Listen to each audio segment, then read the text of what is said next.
Hello kids, आज हम पढ़ेंगे हिंदी व्याकरण क्लास 2 का फर्स्ट चैप्टर। हमारा फर्स्ट चैप्टर है भाषा, लैंग्वेज। चलो देखते हैं इस चैप्टर में क्या है आज। आप लोग भी इंजॉय करें, तभी हम दोनों मिलकर सीखेंगे और पढ़ेंगे। ओके, चलिए तो हम स्टार्टिंग से पढ़ेंगे, हम कुछ भी स्किप नहीं करेंगे। ओके, तो हम पढ़ते हैं, हमें स्किप कुछ भी नहीं करना है। Okay, now start with me and repeat with me. मैं बिल्कुल भी आपके फास्ट नहीं करूँगी। मुझे पता है कि आप क्लास 2 के बच्चे हो, इसलिए मैं भी आपके साथ स्लोली स्लोली चलूँगी। ठीक है, तो आपको भी मेरे साथ साथ धीरे धीरे चलना है। ओके, आपको भी नहीं भागना है और मुझे भी नहीं भागना है, क्योंकि हम दोनों में से किसी को भी जल्दी नहीं है। हमें अपना चैप्टर को अच्छे से समझना है। ओके, सुनाओ बच्चों। भाषा शब्द का सामान्य अर्थ है बोलना। जब हम किसी से बात करते हैं तब अपने मन के भावों और विचारों को प्रकट करते हैं। हम बोलकर व लिखकर अपनी बात दूसरों तक पहुंचाते हैं और दूसरों की बात सुनकर, पढ़कर तथा देखकर समझते हैं। विचारों का यह आदान प्रदान ही भाषा है। आपको इतना समझ में आया?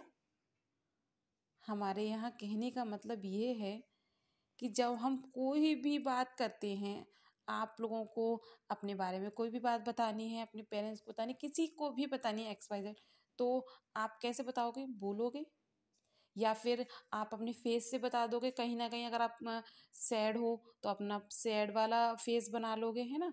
तो इस तरीके से हम अपने जो हमारी बातें होती हैं हम उनको समझा देते हैं। ठीक है, हम अपने विचारों को बोलकर, सुनकर, पढ़कर, देखकर, इन सब तरीकों से हम अपनी भाषा को समझा सकते हैं।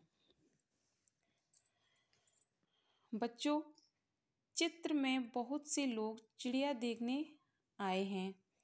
वहाँ एक परिवार भी आया हुआ है। माता पिता अपने बच्चों को चिड़ियाघर के बारे में जानकारी दे रहे हैं। वही एक और सूचना बोर्ड पर लिखा है, आगे जाना मना है। यहाँ लिखकर समझाया गया है और वहाँ माता पिता बोलकर अपने बच्चों को समझा रहे हैं। तो हमें इन दोनों तरीकों से भी समझ में आ रहा है। क्या आप समझ सकते हो? Very good. इस प्रकार हम कह सकते हैं, भाषा वह साधन है जिसके द्वारा विचारों का आदान प्रदान होता है। आदान मतलब जिसे हम ले रहे हैं, प्रदान मतलब जिसे हम किसी को दे रहे हैं।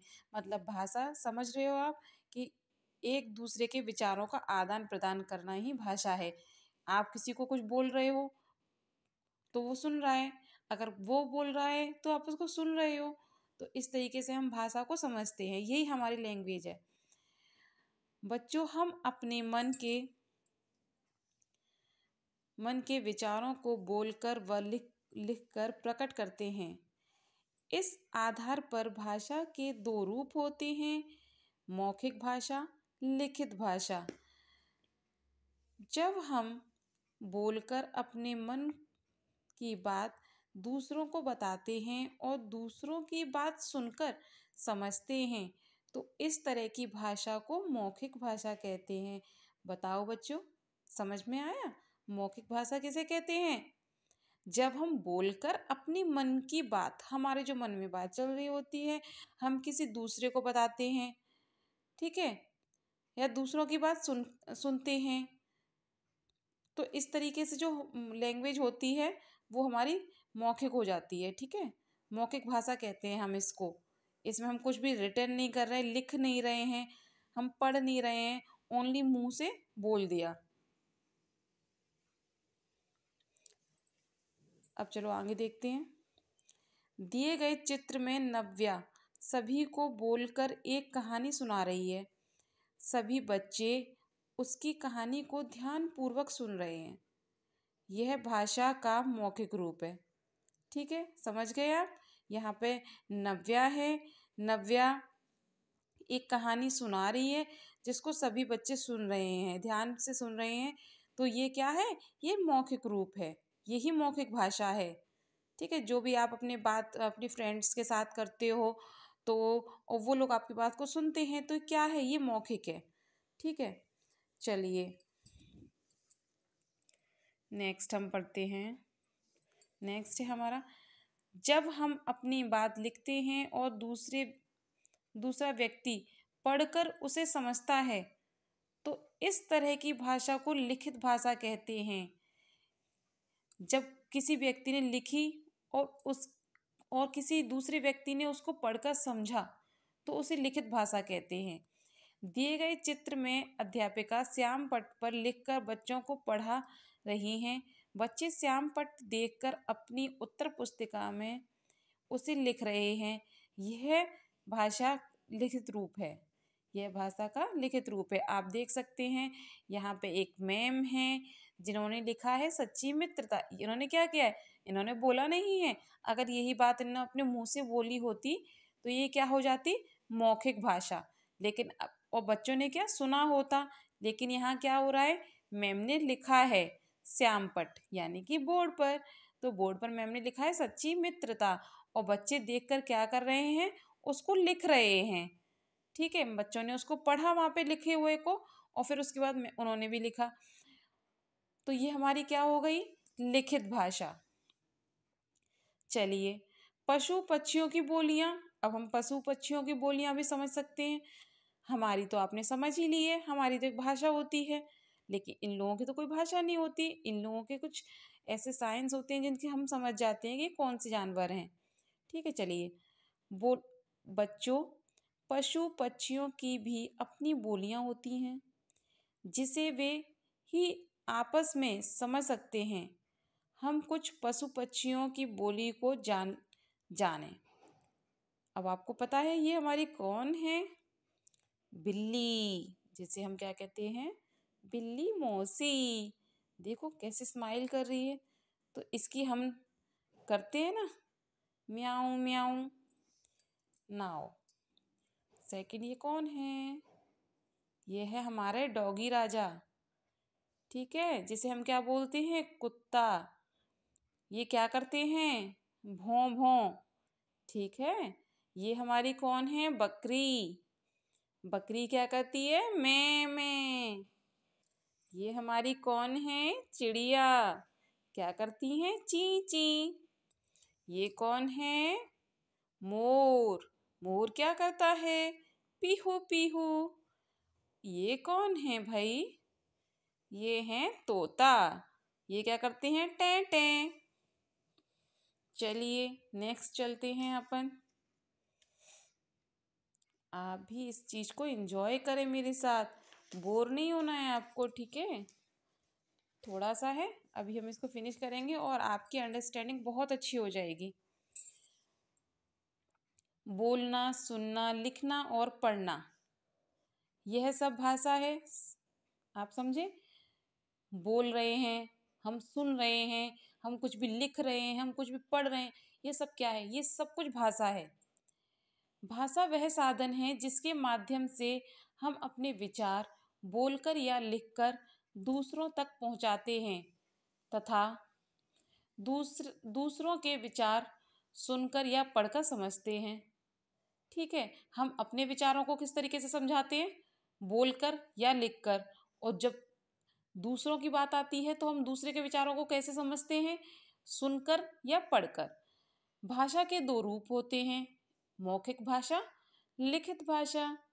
भाषा के द्वारा अपनी बात समझाने के दो तरीके होते हैं। जैसे कि मैंने अभी बताया, जब हमें अपनी बात किसी को समझानी है तो हम किन तरीके से समझा सकते हैं? बोलकर और लिखकर। भाषा के द्वारा दूसरों की बात समझने के भी दो तरीके होते हैं, सुनकर और पढ़कर। संसार में सभी प्राणियों एवं जीव जंतुओं के लिए कोई ना कोई भाषा या बोली बनी है। सभी के लिए बोली बनी है, सभी के लिए भाषा बनी हुई है। भाषा किसे कहते हैं? भाषा के दो रूप कौन कौन से हैं? आप एक ही वाक्य का कितनी भाषाओं में अनुवाद कर सकते हैं? सोचकर बताइए। अब ये सब एक्सरसाइज है जो कि आपको करनी है। बता तो मैं भी सकती हूँ, लेकिन हमने जो पढ़ा है उसे कौन रिवाइज करेगा? आप लोग रिवाइज करोगे। ठीक है, यहाँ पे मेरा टिक हो रखा है, तो चलो, लेकिन हम क्वेश्चंस बोल देते हैं, आंसर तो आप ही को देने हैं। भाषा के कितने रूप होते हैं? जल्दी बताइए। 2, 4, 6। 2।